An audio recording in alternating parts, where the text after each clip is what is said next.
Hello! So, I'm slowly getting back into this. I don't collect Space Marines. It's not that I don't find them interesting, it's just there are other factions that are more interesting to me and I have limited resources and time. But there's no getting around that Games Workshop makes some really cool models.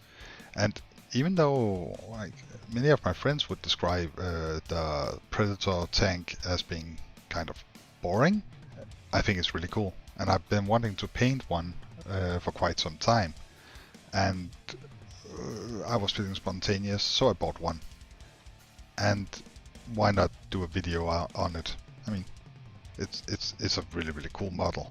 And generally, I like the tanks in the whole Warhammer 40k universe. They're kind of like bulky war machines, but especially the Predator is really cool. Now, putting it together, you could feel that it was an old sculpt.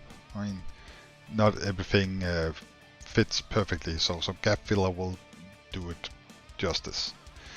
So I decided to use the airbrush for the first color, being deep blue from AK Interactive, and then I discovered that I had clogged it up violently. So yeah, that's kind of what I hate about airbrushing. It clogs up.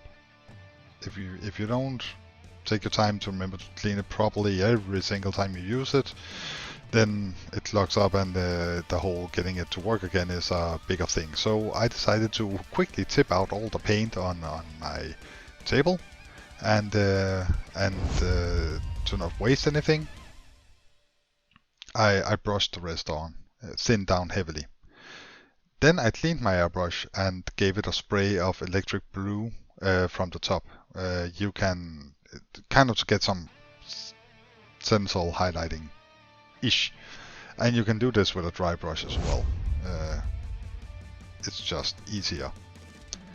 For all the metal parts, iron hand steel.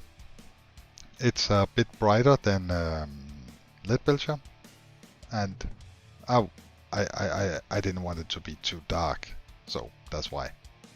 I'm practicing not saying as much, just so you know. So let me know how that's going. But generally all the metal parts on this model gets a layer of iron hand steel. Also the details around, I just forgot to film that. There's like knobs and vents and stuff like that. Iron hand steel on those as well. Then I go in with white star from Two Thin Coats for all the decorations, the skulls, the emblems, stuff like that. It's of course the ultramarine color scheme, so white and blue, right? And the white star is basically white scar without the clogging. It's nicely pigmented and it flows pretty well. It's fairly thin. Don't have to thin it down too much or at all. I use a wet palette. You might not think that I do, but I do. Ray bone for the sigil. Parchment. It's not a sigil, it's a parchment that they have slapped on front of the tank. Oh well, I decided to put it there, and you decide where it goes. Then for the windows, I decided to give it a layer of Mephiston red. And again, when I paint these models, 9 out of 10 times I will pretty much go for the box art, unless it's a color scheme that I don't use for that particular army. For all the lights, I go in with Skulker Yellow from Two Thin Coats. It's a brighter version of Avalon Sunset, but it has really good coverage, so it's easy to apply. You don't have to do 16,000 layers, which is a quality I appreciate in my paints. Corvus Black for the gun barrel. Again, pretty much just going by the box art, but it also adds variation. Instead of it's just this phallic silver thing sticking out, now the tip and the bottom have different colors, so you know that makes it less phallic, I guess. There are also some wires on the side guns that I decided to give a coat of this. In order to highlight the glass, I dab it with a heavily thinned Demon Red from Two Thin Coats. It's a bit darker than a color like Evil Sun Scarlet, but it's still bright. So it works well as a highlighting thing above. Now it's time for the washes, and I start with a light gray wash for all the white parts, adding some shade and easy detail. You can make stuff look really good just by applying washes in the right way. Next up, I use a black wash from the armor painter for all the metal and black parts.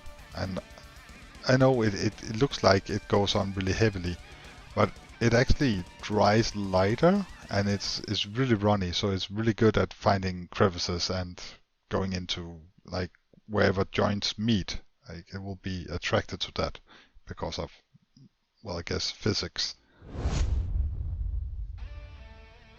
Finally, I use oiled earth from Vallejo for the parchment and for the threads because they will be in dirt. So it would make sense that they're kind of earthy colored.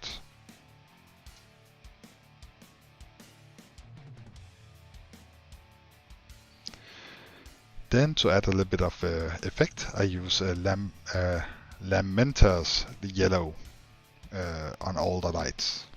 It's a glaze, and it gives kind of a subtle glow effect. Really subtle. Now, I'm still trying this out, so let me know what you think. But Uhulu has made these acrylic markers. It's acrylic paint, just like the one you get in the pots. And I've decided to use this for highlighting. Now I make mistakes, as you can see, but it is a really easy and comfortable way to add highlights. Now this color was a bit too bright, I should have gone darker, but I decided to stick with it and just let that be the theme for the entire model. So I did all the highlighting with a light blue from Uhulu. They are acrylic markers. And I don't know why more people aren't doing this. It's really easy. Like it's insanely easy to add the highlights.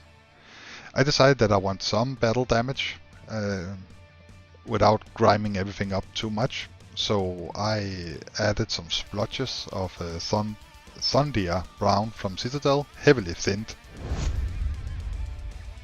And then I went in with a silver marker from Uhulu and made bullet holes. So it's kind of like rust and then bare metal. That was what I was going for, caused by bullet holes not being painted over. You know, if you get a scratch on your car, paint it, because rust will set in. And after that, I decided that I was pretty much done. And the final product looks like this. Now, the highlighter is too heavy, but I think I'm onto something. I think the whole using markers for doing small detail work or highlighting might become a thing.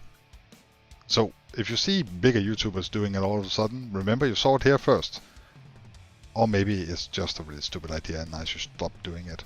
I'm going to try it out for a couple of other models. I have ideas where the markers could help. But this is painted up in, I think I spent roughly an hour and a half on this model. So I would say it's a pretty fast paint job. I spent almost more time putting it together than actually painting it. So that should tell you something. Besides my paint work being shoddy. Oh, and fuck the interior. Don't paint the interior. No one will ever see it. It's only for you. So if you want to do it for yourself, then of course paint the interior. I didn't. I can open the hatch, but it would just be grey inside. Anywho, thank you so much for watching. If you enjoyed, please leave a like. If you haven't done so already, please subscribe. It makes me happy. Thank you for your time, and I will see you soon for another upload.